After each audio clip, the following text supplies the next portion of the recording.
nagbubulabol. Kapag kinausap mo'y nabubukol.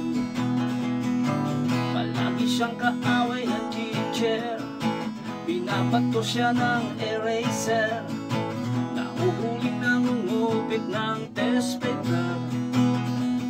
Teacher's enemy number one, lagi na lang kinagagalitan. Teacher's enemy number one, taon-taon siya'y naiiwan.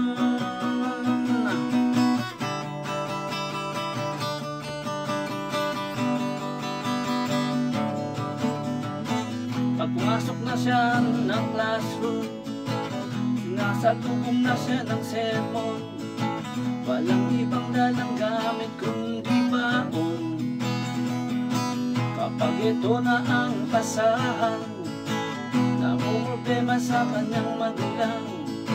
Ang bagsak niya ay sa apelida na lang. Teacher's enemy number one, lagi na lang kinagagalitan.